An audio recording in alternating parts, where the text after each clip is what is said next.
Gary, Indiana has a crime rate roughly 80% higher than the national average.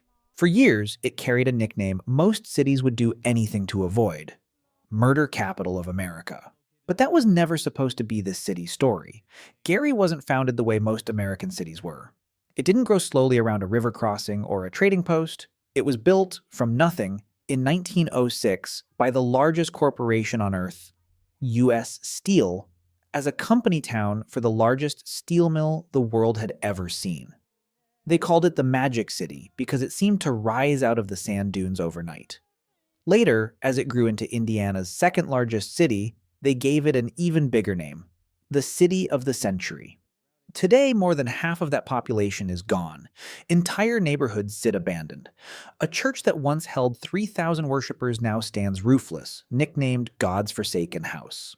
And a house on Jackson Street, where one of the most famous families in music history grew up, sits fenced off, visited only by a handful of tourists a year.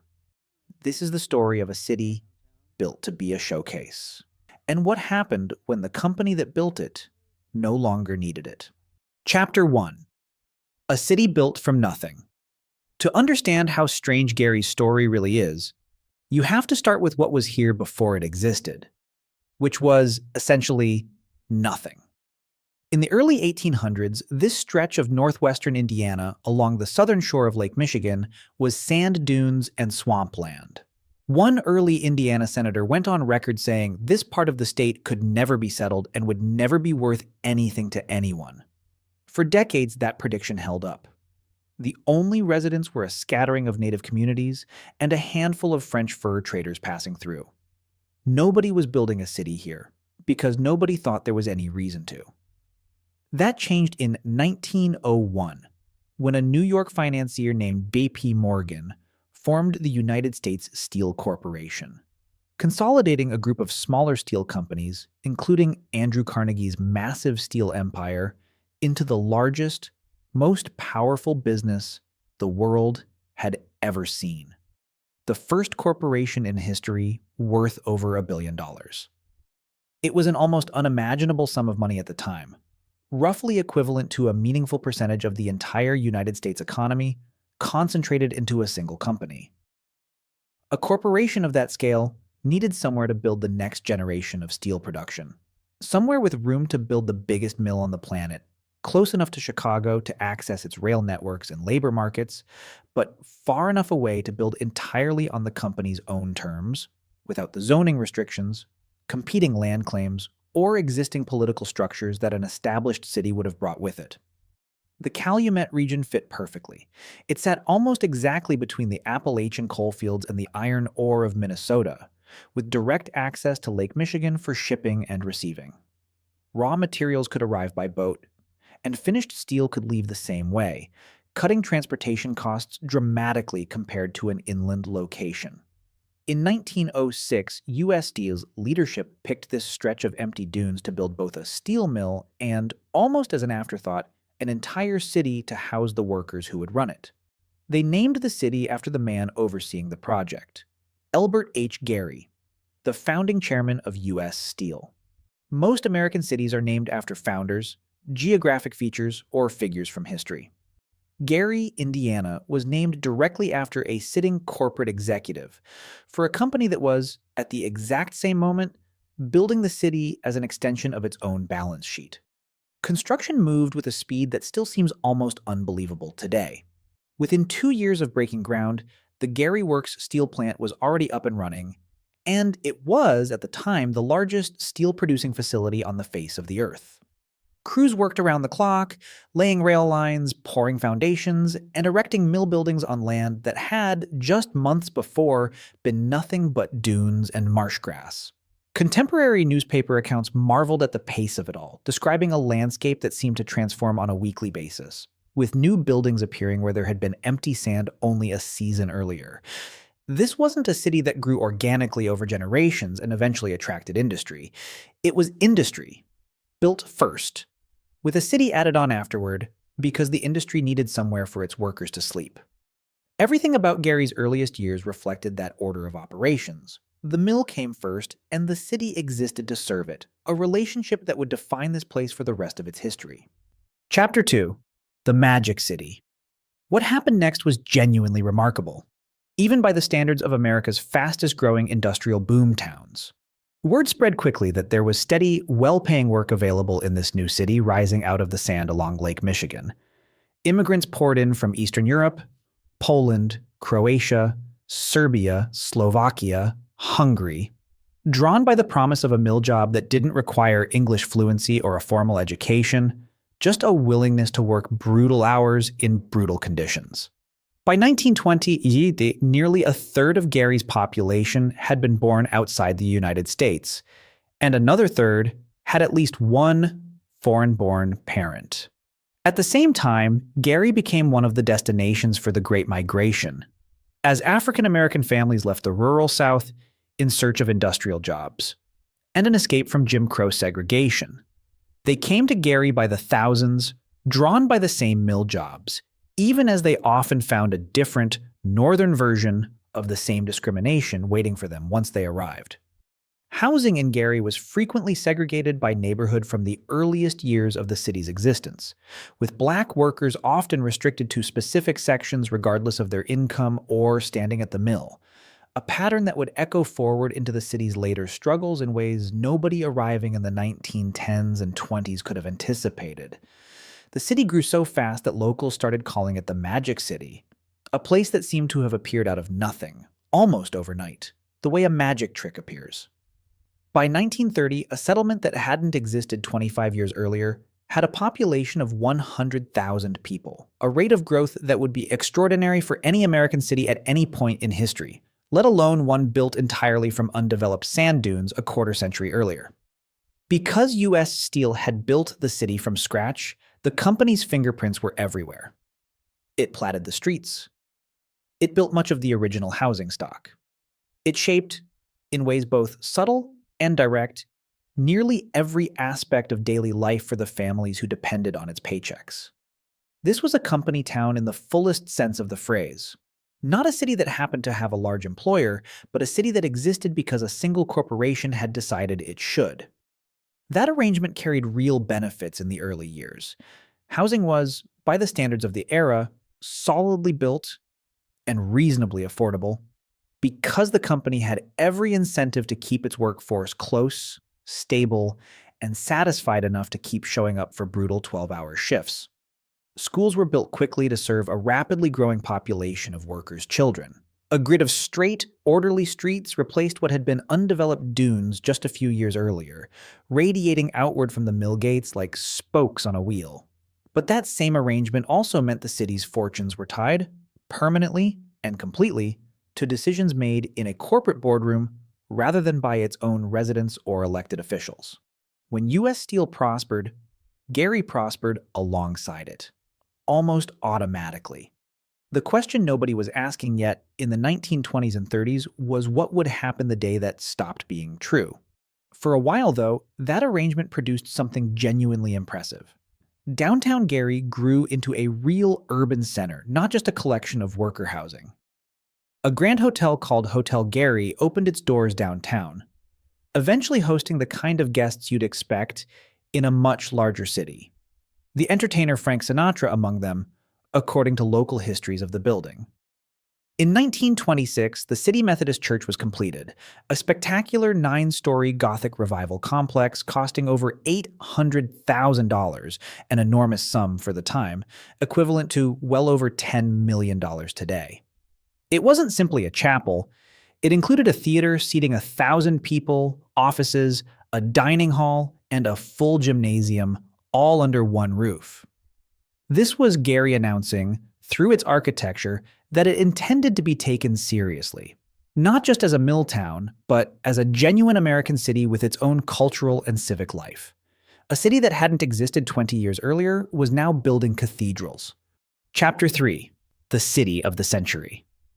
By the middle of the 20th century, Gary had grown into something remarkable, the second largest city in the entire state of Indiana, and, locals like to say, the nation's youngest major city, having reached major city status faster than almost anywhere else in the country.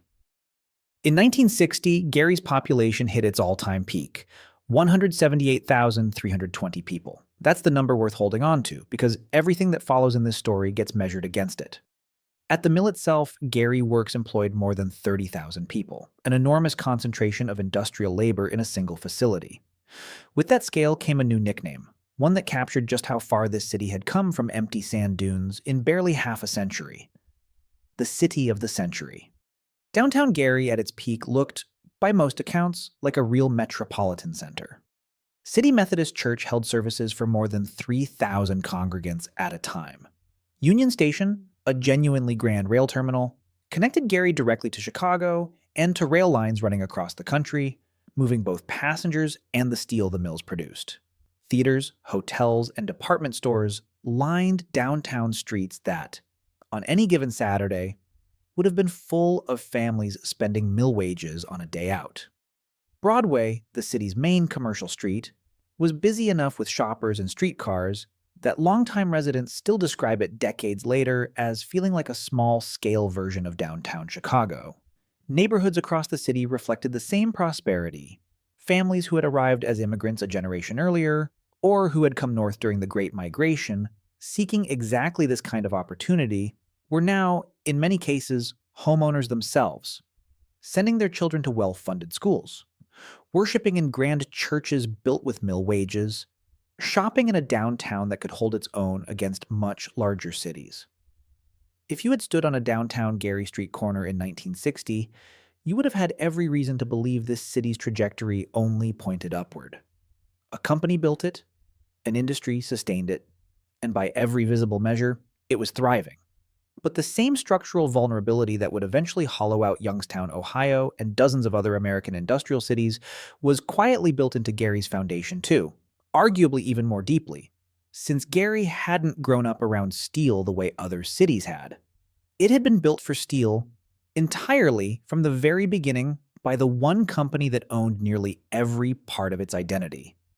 When that company's needs changed, there was no other industry standing by, ready to catch the city if steel ever stumbled.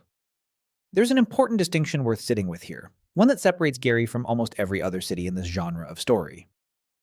Youngstown grew up organically around its steel industry over decades, with the city's own institutions, businesses, and government developing somewhat independently of the mills, even if they depended heavily on them.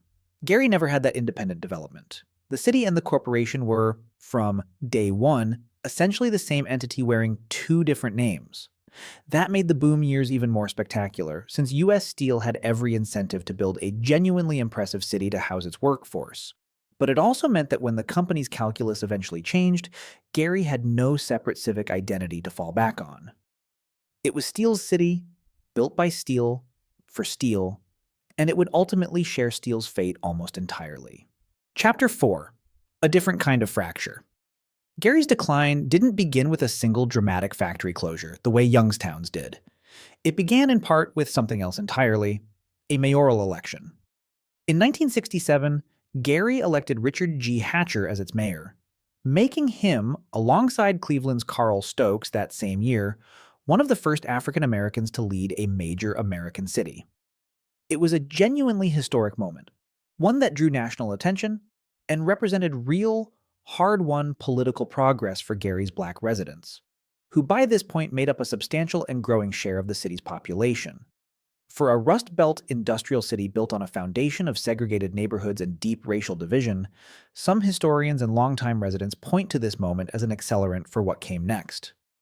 In the years following Hatcher's election, Gary experienced a wave of white flight, a well-documented national pattern in this era in which white residents of a city, given greater freedom of choice in where to live and work, moved out to surrounding suburbs in large numbers, often taking businesses, tax revenue, and investment with them. One longtime Gary resident, reflecting on this period decades later, put it plainly. When the jobs started disappearing, white families had the resources and the open doors to leave, and largely did, while black families, facing ongoing housing discrimination in the suburbs surrounding Gary, frequently did not have that same option. It's worth being careful and fair here, the same way we were with Youngstown's story. Gary's decline wasn't caused by any single factor, and it's inaccurate to reduce it to one cause. But the racial dimension of Gary's story is real, well-documented, and different from many other Rust Belt cities. And any honest telling of what happened here has to include it alongside the economic forces working in parallel. It's also worth noting that Hatcher himself governed during an extraordinarily difficult period, inheriting a city where the tax base was already beginning to strain, and where federal and state support for struggling industrial cities was limited at best. His administration pushed for federal redevelopment funding and tried, with mixed success, to diversify Gary's economy beyond steel. The challenges he faced weren't entirely of his own making, and framing this moment purely as a black mayor was elected and then the city declined would flatten a genuinely complicated period into something far simpler than it actually was. What's true is that white flight accelerated during these years, for reasons that were about race as much as they were about economics. And the combination of the two forces proved far more damaging than either would have been alone. Chapter 5. Automation and the Slow Bleed. While the social fracture was unfolding, the same economic forces reshaping steel country everywhere else were bearing down on Gary too. Foreign steel producers in West Germany, Japan, and later South Korea had rebuilt their industries with newer, more efficient equipment, much of it installed after wartime destruction had forced a clean slate. American steel, running on aging infrastructure that companies had been slow to modernize, increasingly struggled to compete on cost. A strong dollar and relatively low tariffs, the same conditions battering Youngstown during this same era, made the problem worse, allowing cheaper imported steel to flow into the American market with little resistance. But Gary's story has a specific twist that separates it from Youngstown's. In Youngstown, the mills largely shut down outright. In Gary, Gary Works never fully closed. It's still operating today. What changed instead was automation. As U.S. Steel modernized the plant's remaining operations to stay competitive, machines increasingly did the work that had once required thousands of hands. The numbers tell the story starkly. In the early 1970s, Gary Works employed more than 30,000 workers. By 1990, that number had fallen to just 6,000. That's not a plant closing. That's the same plant, still running, still producing steel, needing barely a fifth of the workforce it once did. In some ways, this made Gary's decline harder for residents to fully process than a clean, dramatic shutdown might have. There was no Black Monday here, no single day when the whole city could point and say, that's when it happened. Instead, there was a slow, grinding erosion, year after year, as job openings quietly stopped being replaced, as sons stopped being able to follow their fathers through the same gate into the same job, as the workforce shrank not through some sudden catastrophe, but through 1,000 small decisions to automate one more task, eliminate one more position, need one fewer person on the floor. That kind of decline is, in a strange way, harder to fight against, harder to organize a community response to, and harder to even fully explain to the next generation. A plant closure gives you a date, a villain, a clear moment of before and after. A slow substitution of machines for people, spread out across 2 full decades, gives you nothing so clean. Parents who had worked the mill for 30 years watched their own children graduate high school into a job market where the mill simply didn't need them anymore. Not because the plant had failed, but because it had succeeded at becoming more efficient, and efficiency in this case meant needing far fewer human hands. Chapter 6. Small Businesses on Jackson Street and Broadway. Every one of those job losses rippled outward, the same way they did in Youngstown, hitting the small businesses that had built themselves around Gary Works' payroll. Downtown Gary and its prime supported diners that fed mill workers on their lunch breaks, barbershops that saw the same regulars every week, department stores stocked to serve families with steady paychecks, and theaters that filled up on weekend nights. As the mill's workforce shrank from 30,000 down to a fraction of that number, the customer base for all of these businesses shrank right alongside it. A diner doesn't need to lose its own lease to go under. It just needs the mill down the street to need 5,000 fewer workers than it used to, and eventually there simply aren't enough customers left walking through the door. The businesses that closed weren't failing because they were poorly run, or because their owners had made bad decisions. Many of them had been family operations for 2 or even 3 generations, run by people who understood their customers, kept their prices fair, and had every intention of passing the shop down to their own children someday. What they couldn't control was the size of the paycheck circulating through the neighborhood around them. When that shrank, everything built on top of it shrank too, no matter how good the coffee was or how fair the prices were at the corner store. It's a pattern that repeats in nearly every deindustrialized American city, but it's worth pausing on directly rather than treating it as background noise to the bigger story. Behind every statistic about manufacturing job losses sits a second, quieter wave of small business closures that rarely gets its own headline, even though it often affects just as many families and reshapes a downtown just as permanently. If you run a small business yourself, this part of the story probably doesn't feel abstract at all. You already know how tightly your shop's fortunes are tied to whatever's happening in the local economy around you, whether that's a single major employer, a shopping habit shifting online, or a neighborhood slowly changing around your storefront. If a major employer near you ever scaled back or shut down, and you felt that ripple hit your own business, I'd genuinely like to hear about it. Drop a comment below and tell me what that looked like where you are. By the 1980s and 90s, block after block of downtown Gary's commercial district sat empty. Storefronts that had once been full of shoppers were boarded up, their signage faded, their windows either broken or bricked over entirely. Today, estimates suggest roughly a third of all properties in Gary sit vacant or abandoned, a staggering figure for a city that once ranked as one of the fastest growing in the entire country. Entire retail blocks that a longtime resident would remember as bustling on a Saturday afternoon are now silent, some so overgrown with weeds and small trees that it's difficult to tell there was ever a functioning storefront there at all. Chapter 7: The Ruins, What's Left Standing. If you want to understand what Gary lost, you don't need statistics. You just need to look at what's still standing. City Methodist Church, that spectacular 9-story complex built in 1926 to serve 3,000 congregants, closed its doors in 1975 as attendance dwindled, and the funds to maintain such an enormous building simply ran out. It has stood abandoned ever since, nearly 50 years now, slowly collapsing in on itself. Ivy grows through what used to be stained glass windows. The roof has caved in over parts of the sanctuary, so that daylight now falls directly onto pews that once held a congregation of thousands. Photographers and urban explorers who visit the site today often describe it as looking almost like the ruins of a European abbey, the kind of romantic decay usually associated with structures centuries old, except City Methodist was built less than 100 years ago in a city that, at the time, was still considered one of the fastest growing in America. Locals gave the building a nickname that captures the mood of the whole city: God's Forsaken House. Hotel Gary, the grand downtown hotel that once hosted the likes of Frank Sinatra, no longer exists as a hotel at all. The building still stands, but it now operates as a senior residence, its ballrooms and lobby repurposed, its glamorous past reduced to a historical footnote most of its current residents have probably never heard. Where guests once arrived for weekend getaways and formal dinners, elderly residents now live out quiet daily routines, largely unaware that the building around them was once considered one of the finest hotels in the region.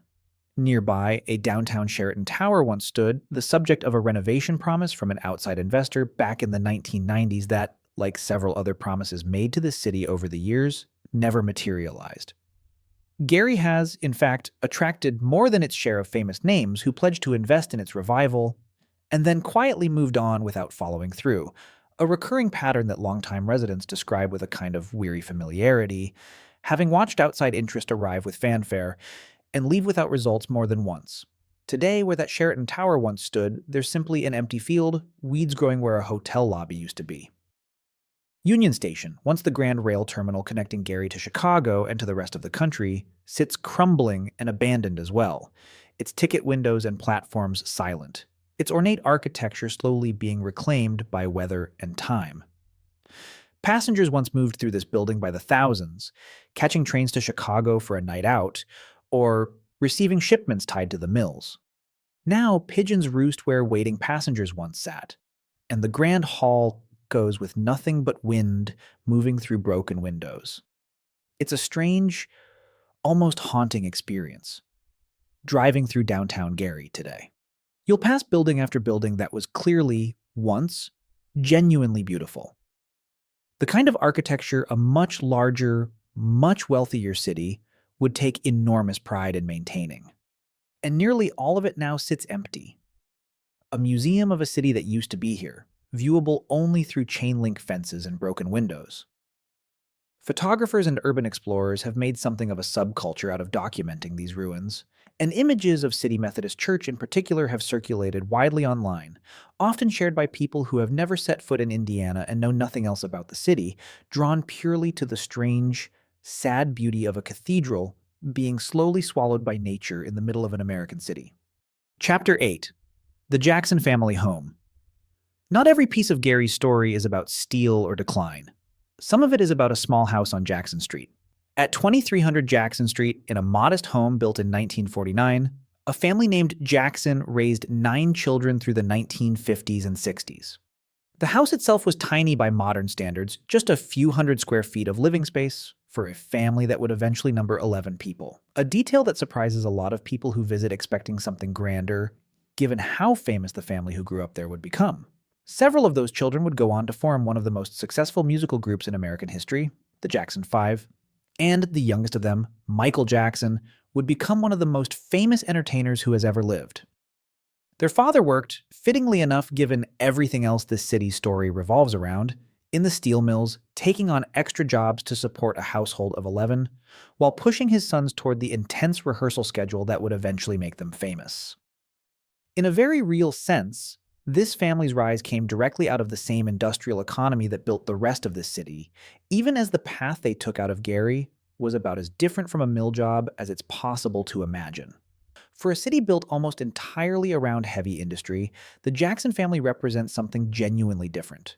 Cultural influence that had nothing to do with steel tonnage, mill output, or corporate ownership.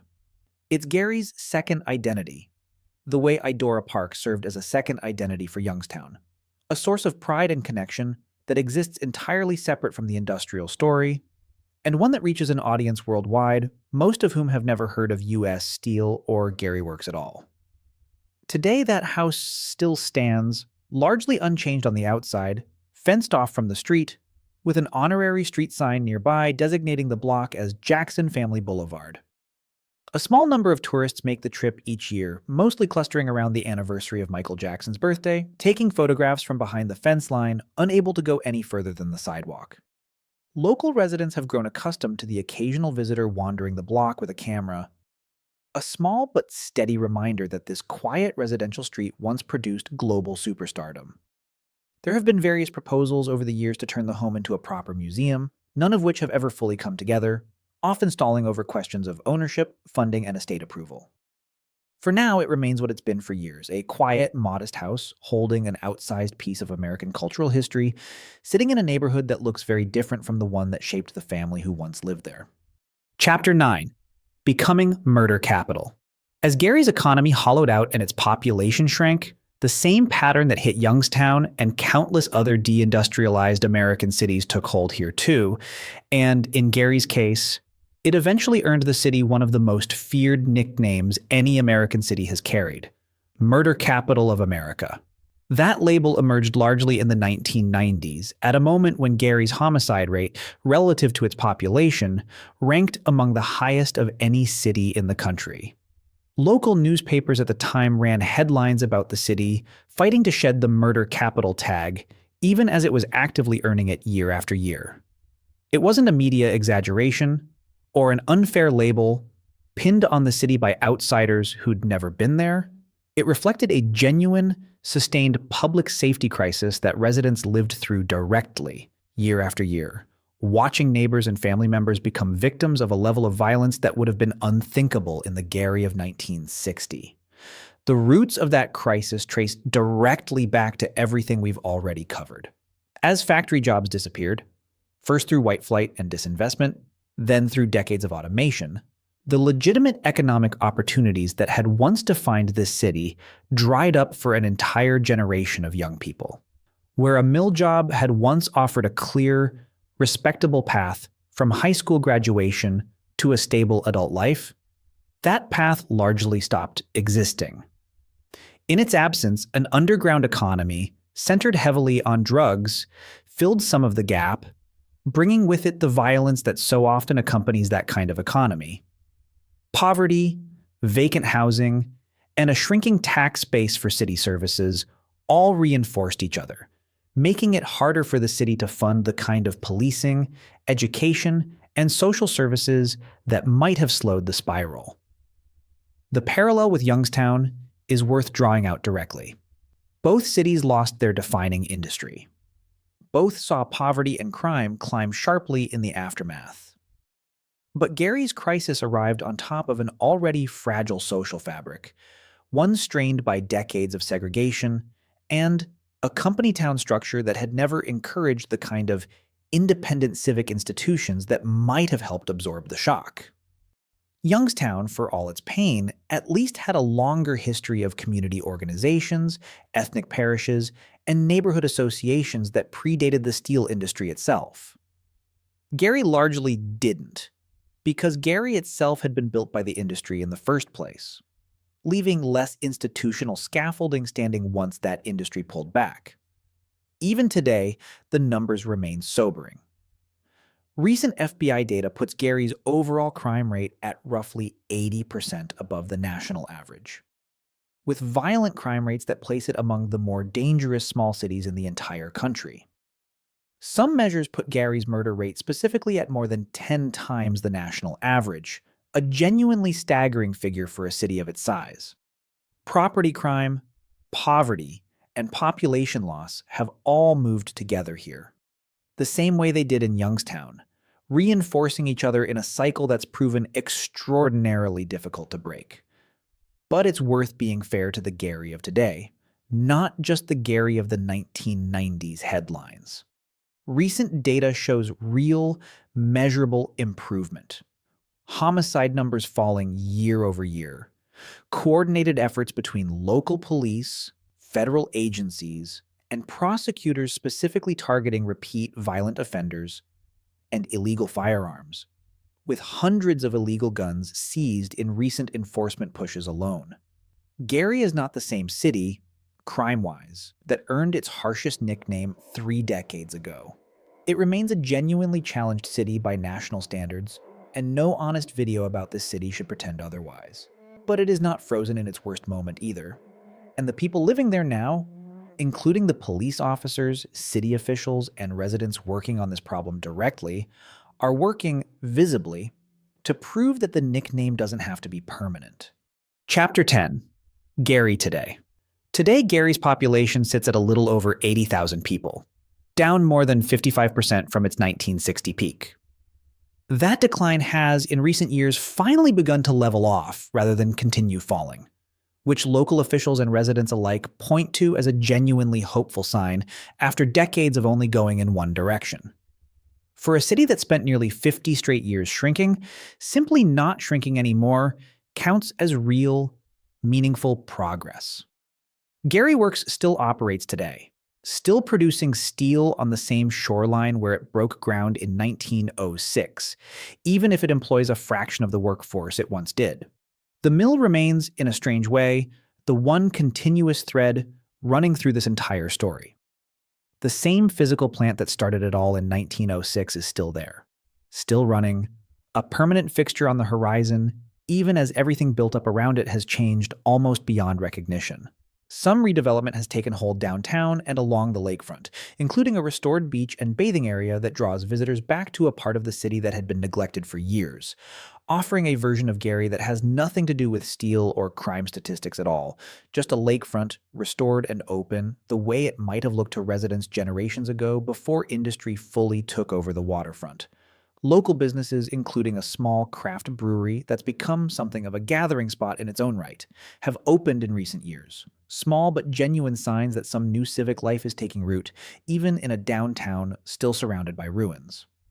City leadership has also worked to attract new investment beyond steel entirely, courting logistics companies, healthcare providers, and educational institutions in an attempt to build the kind of diversified economy Gary never had the chance to develop the first time around, back when steel seemed permanent enough that diversification felt unnecessary. Whether these efforts add up to a genuine turnaround or simply slow the decline remains to be seen, and residents themselves tend to be realistic, rather than triumphant when discussing the city's prospects. None of this erases what this city has been through, and nobody living in Gary today would tell you the hard years are simply over. Poverty remains widespread. Vacant housing remains a defining feature of entire neighborhoods. The crime statistics, while improved, remain far above what most American cities would consider acceptable. But a city that was written off as permanently lost by countless outside observers over the past several decades is still here, still populated, still trying, in its own uneven way, to build something new out of what's left standing. If you're watching this and you're from Gary, or you've got family who lived through any part of this story, I'd love to hear. Which era do you remember? Were you there for the Magic City years your parents or grandparents talked about? Or did you grow up in the 90s, when just walking a block alone after dark meant something different than it does in most American towns? Whatever it is, a memory of the mill, a Sunday at Hotel Gary, a story about Jackson Street, before it was famous, or just what it felt like living through the years the city earned its hardest nickname, drop it in the comments. And if this video helped you understand a place a little differently, one like genuinely helps this channel grow. And subscribing means you won't miss the next one.